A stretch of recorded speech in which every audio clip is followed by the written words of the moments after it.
Thanks everyone for having me. I'll be talking about what's just been said then, so the benefits of infrastructure for adversary simulation.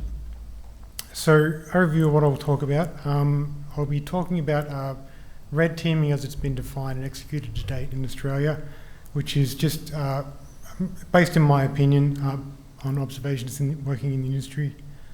How they may change in future because of standards such as the APRA CPS 234 and the CORE framework that we've heard about this morning, the type of infrastructure that might be used in these sorts of engagements, and how that might benefit from infrastructure as code.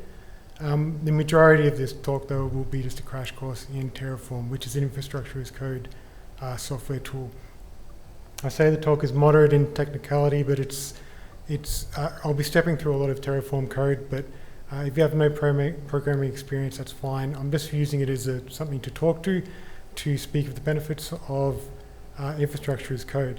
I'll be speaking about just some very low-level basic red team and red team infrastructure concepts, so it's sort of a refresher in that sense. So, quick who am I? You've heard my name, I'm a senior consultant. I think it's all been said. I'm part of the Privasec red team, so that red is different to red teaming, so we're a team of technical specialists that do all the pen testing and security consultancies, main hubs in Melbourne, Sydney and Singapore. I'm an offensive security generalist, I guess you could say, and I've got a GitHub with some projects if you want to check them out or contact me on LinkedIn. So let's get into it. Red teaming to date. So in my opinion, it's been considered, can be considered as a no-holds-barred style of pen test, where a lot of trust is put in the red team, where they have free reign to compromise an entity end-to-end by any means possible. So this sort of impromptu exercise might not necessarily be a good use of time. The red team have to follow their nose, so to speak, which may result in them just using what they're familiar with or what they might find as just interesting. You can't guarantee that sort of model of red teaming actually matches a real-world threat. But however, as we've heard today, we have APRA CPS 234, fast track due to urgency of threat. What does this have to do with adversary simulation? So APRA regulated entities are required information security capability commensurate to size and extent of threats. So the key word there for me is commensurate. So the test capability needs to be tailored and specific, not generic or improvised. So that, of course, is alluding to an intelligence-led exercise, not just generic testing like pen testing. And the second point that I take from it is systematic testing, which is not a one and done, it's not a certification or a stamp of approval, but it's routine red team exercises. So as we've heard today, so I'm just repeating some things that have been said, there's been some other standards in supporting schemes in other countries, CBEST, TIBER and so on. But Australia had a missing mandate, as I've heard it put, so to execute this systematic testing program, so we had to make our own, which is the CORE framework. I don't need to go over this all again because we heard about it in a great talk this morning, but this to me is how we can sort of shape the actions of a red team to avoid that definition that I gave before about the impromptu and unchecked style of red team exercises that I've seen. So as I said, the exercise needs to be tailored to a threat, a real-world threat, so must therefore the red team infrastructure used to an extent that's practicable. So this can be difficult to manage, to manually build and maintain. So I'll speak about some of the benefits of infrastructure as code for adversary simulation. So I'm not presenting anything brand new or cutting edge, but it's probably something that hasn't been given much consideration here in Australia, so it could be given some consideration going forward. You could say Australia is sort of an emerging region in red teaming. But this is the basic red team infrastructure diagram you might have seen before, should be familiar. So just to go over this quickly, on the far right-hand side, we have a C2, which is command and control, sometimes called a team server. It houses the software and tools from the red team to issue commands and operate in the target environment, which is on the other side, the victim. So that'll be a laptop, a server, or some kind of device with an implant that will periodically check into that C2 server for queued instructions. In the middle, we have the internet, of course, and what is typically called a redirector, which is just a lightweight disposable device that serves to mask traffic to the C2. It also can be configured for smart redirection, so that will be filtering your traffic based on, say, the IP ranges, geolocations, time of day. So, for example, we heard before how some financial institutions have been breached in the middle of a red team. So if you could restrict communications between certain hours, they have a breach at a certain time, they say, was it the red team? Check your logs and say, no, all of our traffic's blocked after 5 p.m, so it certainly wasn't us. You could do things like Android gets redirected in one direction, Macs in another direction, and so on. And that can all be configured with infrastructure as code fast. So what actually is infrastructure as code? It's using code broadly to do one of these two categories. So provisioning and configuration management. Provisioning deploys resources, and configuration management builds upon existing resources. They're not mutually exclusive though. The options you see here on the screen, they generally will have some kind of capability across both of those areas. Each has benefits and drawbacks. So say CloudFormation and Azure, they're restricted to their own cloud platforms. You have something like Pulumi, which utilizes existing programming languages like C# and Python, and it's got some others. So if you've got some developers in your team, for example, they might be able to get up and running quite quickly with an infrastructure as code solution. And so these configuration management tools, just to note, something like Ansible, which people should be familiar with, can be used in conjunction with something like Terraform for complex infrastructures. So why use it? Why does that help with that diagram that I showed before, or something much more complex? So I sometimes over here I've been asked the question, what C2 do you use, or what's your infrastructure setup? And to me that's sort of the wrong question. We're ultimately emulating a real-world adversary, so what we use is what they use as far as practicable. So infrastructure is something you make, not something you have, in my opinion. It should be fit for purpose. Another way of putting it is we should be infrastructure agnostic. So some benefits of infrastructure as code. So here's a list. So it's easier to configure to match that APT, that advanced persistent threat. They're the real world threats that we're emulating. So we know their capabilities intend through threat intelligence, but they're the measure for that commensurate security capability that will be required. It's modular and disposable, so we can add resources as necessary for scalable infrastructure. We can destroy stale resources. They can reduce the human error factor. So for example, misconfigurations of a security group. Cost is kept down. So who has cloud environments in their organization where everyone's always asking, how did this get here? Who even owns this resource? Are we even using this? So infrastructure as code can help with that. It's called resource creep. And time, obviously, when you automate something, it's much faster.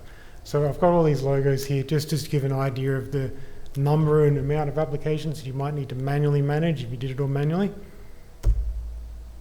But today I'll be just going over Terraform to demonstrate some of the benefits of infrastructure as code. So what's Terraform? It's a tool for building, changing, and versioning infrastructure safely and efficiently. So it's built by Hashicorp. You might know of them from programs such as Packer or Vagrant.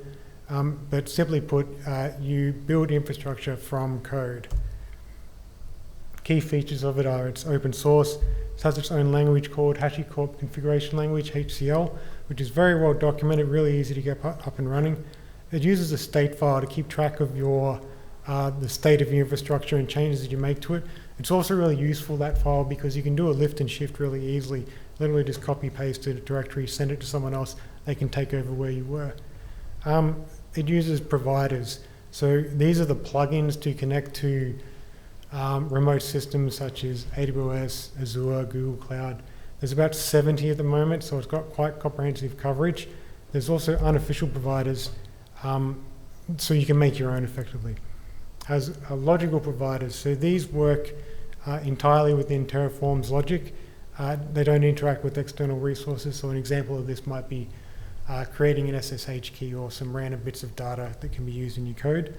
And provisioners, so like I said, there's that overlap of capabilities. Terraform can do some provisioning. This is where the magic happens for Terraform, so it executes commands on your local or remote machine as part of creation or destruction. And I'll have some examples of how all of this works. The file structure is dead easy. It uses a TF file. You only need one to get started. However, you can logically separate this up into modules, get real DevOpsy on it. In addition, you can use local files such as variable files to go with the infrastructure to template things and make things easier. Script files to deploy scripts on your machines that you build, your SSH keys, and so on. So we'll dive into some Terraform code. So this is this what I'll step through is basically going to build that diagram that I showed before. That's down on the bottom right. And yeah, if you have no experience with programming, that's fine. You don't need to understand this. I'm just using this as something to talk to. But the foundation of deploying resources is a resource block. You can declare objects like virtual networks, DNS records, compute instances, and so on. Resource block has arguments in it that define that resource. So this one in particular is creating an AWS EC2 instance. So you can see there the instance type, key pairs is an argument for it. There's security groups and so on. So this is the resource block to create a key pair. So in that previous EC2 instance that we saw, this is the key pair that it would be using. So you can see there it's creating RSA key 4096 bits. So in a way, infrastructure as code can help with key management. It's also a good best practice that keys aren't reused. So in this way, they're created specifically for the infrastructure, and they can be created for each node in the infrastructure as well. They're not reused time and again. This is a security group. So this allows you to just make templated block and allow lists. So for example, your Sydney office, your Melbourne office, or your Canberra office, a client IP range, ports required by your C2 software, and so on. So the benefit here is that human error factor that I mentioned before is mitigated to a degree. Yeah, rather than manually configuring all of this, which is prone to human error. So you see here, we have the first variable in our code with the var.argument value. And as I said before, Terraform configurations can declare and assign values. So for this variable, this is a whitelist that we can use. And this is how that might look. So this is variable assignment in Terraform. You can see here variables such as your AWS access keys and so on, and how they might look. And this is, so that's that variable that was in the security group before. So we declare a variable of an IP whitelist, and we can template it with the relevant IPs planned in advance. So this makes our infrastructure as code flexible. We don't have to rewrite large blocks of code every time we create a different infrastructure, and it's much faster than manually configuring. So provision, as I said, where the magic happens in our infrastructure. So they execute codes on the remote or local systems. So in a way, this is how we build usable machines rather than just spinning up empty boxes, so to speak. So the provisions come in two types, remote, execute, and local, and they do exactly what the name suggests. Remote has two types, script and inline, and I'll show you some examples of that. So this is the remote execute script. This is just the EC2 block that we had just before. Now it's got the remote execute script in there. So how this works is really simple. It just takes a local script. So it can be from a laptop or a workstation that's deploying this. It'll upload it to the resource and execute it on that resource. So you can see too here, I've got an app update script and deploy Covenant. Covenant's a C2 that can be used on your C2 infrastructure. I'll explain a bit more about that a little later. You can do much more than that, though. You can set up your email servers, your phishing servers, payload delivery. You can use Ansible here. This is where Ansible will come into play to work in conjunction to build much more in-depth and complicated and complex infrastructure. So this is the inline one. So the same again. This time we're using this is a different EC2 instance. This is a redirector, as you see in the diagram. So inline, instead of referencing a script, you just have all your code line by line out in the resource block. This is just code that will configure IP tables to direct all traffic on port 80 to the C2 server. So the benefit of inline code is you can include dynamically generated values. So for example, the private IP of the C2, we don't know what that is before we've built it, but we can reference it in the code here as a variable that will be generated on building this infrastructure. So Terraform can handle implicit and explicit dependencies in that it will calculate the build order of infrastructure. So things aren't built out of order. For example, say building a compute instance before the SSH keys are built for that. There's no right or wrong way to use your provisioners like this. I've generally found that you use a combination of both generally to serve a goal. And lastly, your local execute one. So you might wonder, why would you want to execute command locally? But so for example, this one is echoing out the values of that SSH key to a local file so we can remotely connect to it. We've also got a second one here that cleans up after ourselves, which is best practice. So it'll remove those SSH keys upon destroying the resources. That's just one example. There's plenty of other things you could do. So for example, you could ping a Slack channel every time a resource gets built, so you keep track of what you're building. And now we have a demo. So everything I've just described in that simple diagram, and if the demo doesn't work, that's okay, I have a backup. This is my very, very secure fresh build of Kali. But that diagram that I had before, we'll build that now. So I am on the internet, Terraform applied, and we won't sit and wait for this entire thing to build, but I'll just talk through a bit of it. So I apply an infrastructure name to this, which should be a unique name, but today it's just a demo. I'll explain the logic behind that in just a moment. So YES, start building. So this is all of that, what I've just talked through before. So you've got all the networking, the security groups, SSH keys, and so on. It tells you all what it's going to build before you start building, and then it kicks off and starts building. So the very first thing, as I said, to build will be that this is the SSH, the TLS key, I should say, the key pair that it gets built. It echoes out there, I don't know if you can see, but onto a local file. And then now we've got all the VPC, subnet, internet, gateways, and so on building. First thing it'll do, it'll try build this C2 instance, and then it'll immediately start trying to connect to it with that SSH key, because I have a provisioner block in there. So it's trying to connect now and deploy the C2 on that C2 piece of infrastructure. I'll just wait and see if it does actually connect. Cross your fingers. And they're connected. So it's off and racing now, and it'll start deploying what I've just mentioned before.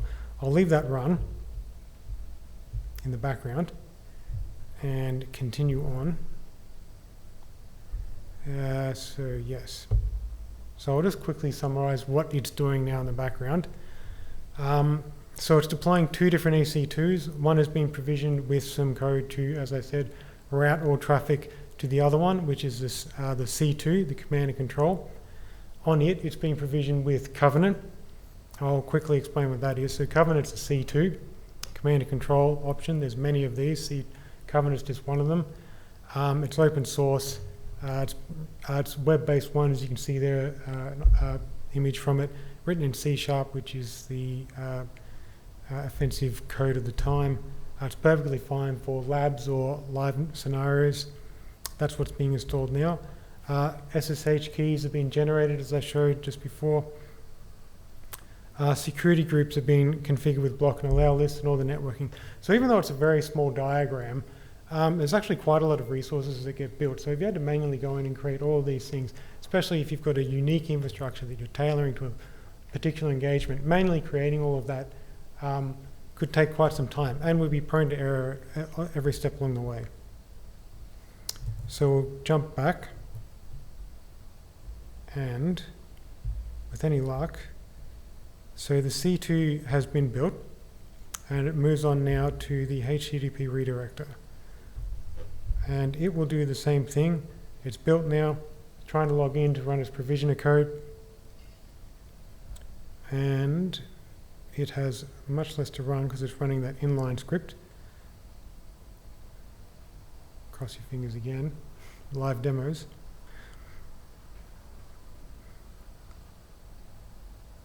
And it's connected. So, and then there, it's done. So now that diagram that I've shown you, that's been built now. So it is now on the internet. So if I take this IP, you can go to it yourself if you can squint hard enough and have a look at it. If I go to it now, HTTPS, just to prove that it is working.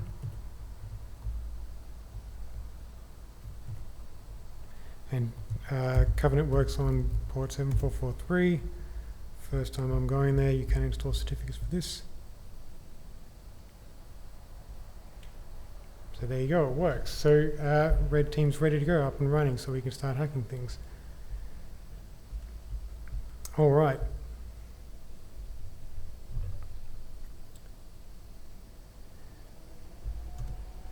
So recap, what can we do? We can automate the build of C2 server and its supporting infrastructure securely. We can execute provisioning on resources with scripts or complex infrastructure with something like Ansible. We can utilize modules and configurations to have coverage over various cloud providers, software, different C2s configurations to tailor our infrastructure to the APT simulation.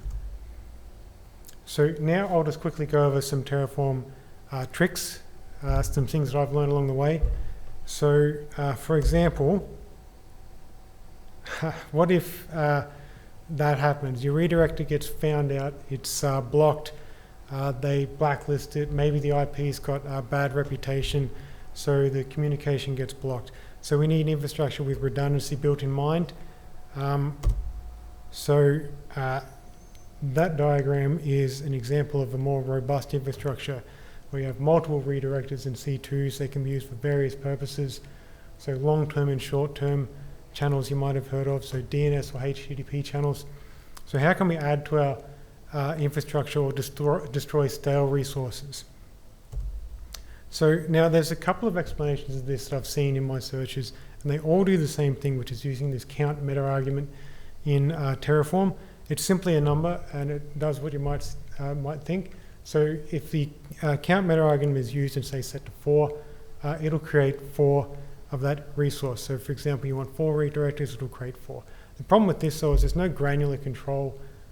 If your third redirector, for example, gets found out and you want to destroy it, cycle it, you can't pick out number 3 and destroy that one.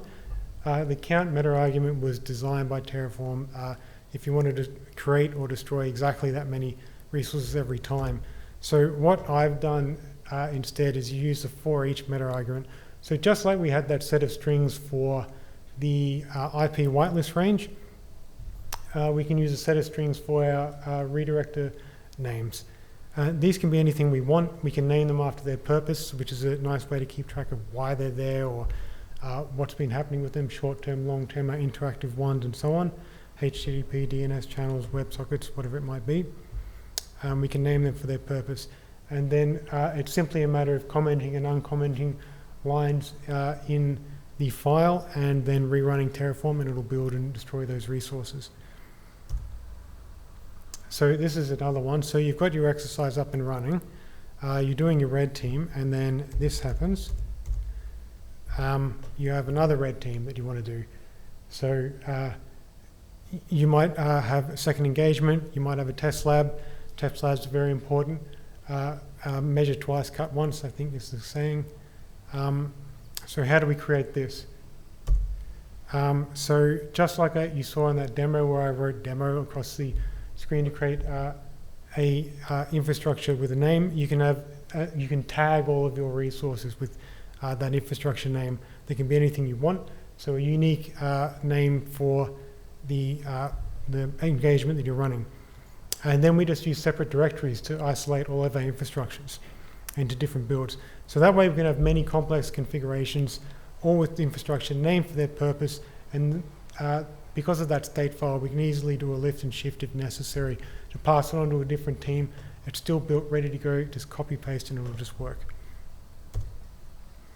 Right, so that's all I had. You have this giant QR code that you see on the screen. This will take you to a 30-second survey. It's not a marketing trick. We're not getting your email or things like that. It's entirely anonymous, but this is just to give some feedback to myself and to Privasec. So please take a picture of that. But some final takeaways. So always have a plan for your red team exercise. Don't let the red team go in, no holds bars, cowboys.